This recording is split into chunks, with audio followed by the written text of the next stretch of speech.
በስመ አብ ወወልድ ወመንፈስ ቅዱስ አሐዱ አምላክ አሜን። በስመ አብ ወወልድ ወመንፈስ ቅዱስ አሐዱ አምላክ አሜን። በስመ አብ ወወልድ ወመንፈስ ቅዱስ አሐዱ አምላክ አሜን። ሰላም ሰላም ስድራለሁ ለእግዚአብሔር ከመይ ትውዕሉ ከመይ ተምስዩ ከመይ ትኾኑ እናምላክ መስገን ሰላም እምባርከስ ንለማዓንቲ ካብ ዝሓለፈ ዝቕፅል ናይ መጨረሽታን መጽሓፈ ሩት ሒዘልኩም መፅእ ኣለኹ። ሓቢርኩም ንኽትፀንሑ ደሞ ብትሕትና ይላዎ። መጽሓፈ ሩት ምዕራፍ 4 ቦዔዝ ንሩት ከም ዘእተዋ። ቦዔዝ ድማ ናብ ባይቶ ኣፍ ደገ እታ ከተማ ከይዱ ኮፍ በለ። እኖ ከዓ እቲ ቦዔዝ ብዛዕባኡ ዝተዛረበሉ ናይ ቀረባ ዘመድ ይሓልፍ ነበረ። ንኡ ድማ ፀዊዑ ኣግለሰ እሞ ቅርብ ኢልካ ኣብዚ ተቐመጥ በሎ። ንሱ ከዓ ቅርብ ኢሉ ተቐመጠ። ቦዔዝ ድማ ካብ ዓበይቲ እታ ከተማ 10 ሰብ ፀዊዐ ኣብዚ ተቐምጡ በሎም። ንሳቶም ከዓ ተቐመጡ። ሽዑ ቦዔዝ ነቲ ወራሲ ቀረባ ዘመዱ እዛ ካብ ምድሪ ሞዓብ ዝተመለሰት ኑኃሚኒ ነታ ገራሁ አቤሜሌክ ሓውና ክትሸጦ ስለ ዝደለየት ኣነ ድማ ቅድሚ እዞም ተቐሚጦም ዘለዉ ኣብ ቅድሚ ዓበይቲ ህዝበይን ክትዕድግ ዝግብአካ ንስኻ ምዃንካ ከፍልጠካ ሓሰብኩ። ብዚኣኻ ወራሲ የለን፣ በድሕሪኻ ከዓ ኣነ እዮሞ ትዕድግ እንተኾይንካ ዓድጎም፣ ዘይትዕድግ እንተ ደኣ ኮንካ ግን ክፈልጥ ንገረኒ በሎ። ንሱ ከዓ ክዕድጎ እየ በለ። ቦዔዝ ድማ በታ ነታ ግራት ካብ ኑኃሚን እትዕድገላ መዓልቲ እታ ርስቱ ብስም እቲ ሞዋቲ ምእንታ ክጽዋዕ ንሩት እታ ሞዓባዊት ሰበይቲ እቲ ሞወት ክትወስዶ ኢኻ በሎ። እቲ ናይ ቀረባ ዘመድ እውን ርስተይ ከየባላሹሲ ኣይወርስን እየ፣ ክወርስ ኣይክእልን እየ እሞ ንስኻ ውረስ በሎ። ቀደም ኣብ እስራኤል ኣብ ምውራስን ኣብ ምልዋጥን ኩሉ ነገር ምእንታ ክጸንሕ ሰብ ሲኢኑ ኣውፂኡ ነቲ ውፃዩ ክህቦ ልምዲ ነበረ። በዚ ድማ ኣብ እስራኤል ምስክር ነበረ። እቲ ናይ ቀረባ ዘመድ ከዓ ንቦዔዝ ንስኻ ዓድጎ በሎ። ሳእኑ እውን ኣውፅኦም። ቦዔዝ ከዓ ነቶም ዓበይትን ንኹሉ ህዝብን ንኣቤሜሌክን ንኽልወንን ንመሓሎንን ዝነበረ ኩሉ ካብ ኑኃሚን ካብ ዝዓደግዎ ሎሚ ንስኻትኩም ምስክር ኢኹም። ስም እቲ ሞዋቲ ድማ ካብ ማእኸል ኣሕዋቱ ካብ ዝኽሪ ዓዱን ከይትጠፍእ ርስቲ እቲ ሞዋቲ ብስሙ ምእንታ ክጽዋዕ ኢሉ ንሩት እታ ሞዓባዊት ሰበይቲ ምሕሎን ሰበይቲ ክትኮነኒ ከም ዝወሰድክዋ ሎሚ ምስክር ኢኹም በሎ።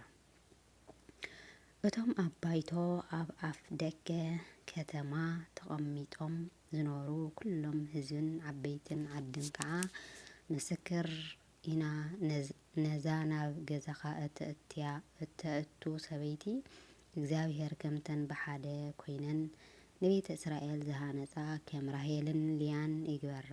ንስኻ ከዓ ኣብ ቤተ ኤፍራታ ሃፍታም ኩን፣ ኣብ ቤተልሔም እውን ስምካ ይጸዋዕ። ነቶም ካብዛ ሰበይቲ እዚኣ ዝውለዱ እግዚኣብሔር ይባርኸልካ፣ ስድራኻ ድማ ከምቲ ካብ ኣይሁድ ካብ ትእማርን ዝተወለደ ስድራ ፌሬስ ይግበረልካ በሉ። ትውልዲ ዳዊት።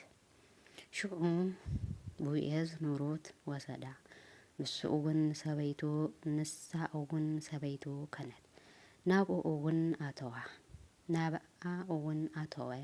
እግዚኣብሔር ከዓ ባረኻ እሞ ጠነሰት፣ ወዲ እውን ወለደት። እተን ኣንስቲ ከዓ ንኑኃሚኒ ሎሚ ወርሲ ኣይከኣልክን እሞ እግዚኣብሔር ይባረኽ፣ እዚ ቆልዓ እዚ ድማ ኣብ ኩሉ እስራኤል ስሙ ይጸዋዕ፣ እታ እተፍቅረክን ካብ 7 ወዲ እትበልፅን ሰበይቲ ወድኺ ወዲዳቶ እያ እሞ ንሱ ንነፍስኺ ዝሕድስን ኣብ እርጋንኪ ዝምግበኪ ክኸውን እዩ በልዓ። ናኦሚ ድማ ነቲ ህፃን ወሲዳ ሓቆፈቶ። ምግዛእቱ እውን ኮነት፣ ሞግዚቱ እውን ኮነት። እተን ጎረባብቲ ከዓ ንናኦሚ ወዲ ተወሊዱላ ብምባል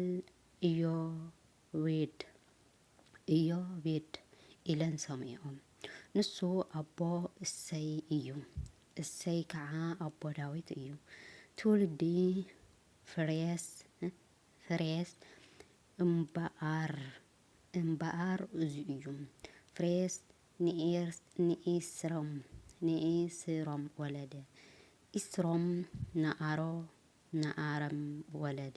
ነኣራም ወለደ። ኣራም ንኣሚነዳብ ወለደ። ኣሚነዳብ ንነአሶን ወለደ።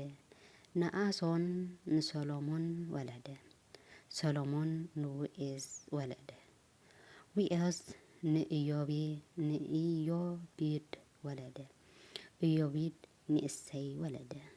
እሰይ ከዓ ንዳዊት ወለደ። ወስብሐት ለእግዚአብሔር። ንሴብሖ ለእግዚአብሔር ንሴብሖ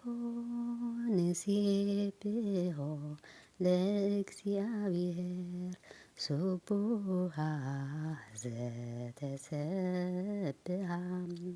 ስቡሃ ዘተሰብሃ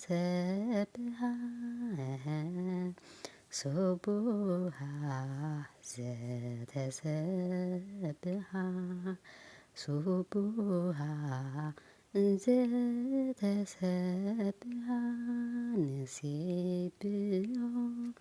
ንሴብሖ ለእግዚአብሔር ንሴብሖ ለእግዚአብሔር ስቡሃ ዘተሰብሃ ስቡሃ ዘተሰብሃ ነመስግኖ ለእግዚአብሔር ነመስግኖ ለእግዚአብሔር ምስጉንዮ ዝተመስገነ ምስጉንዮ ዝተመስገነ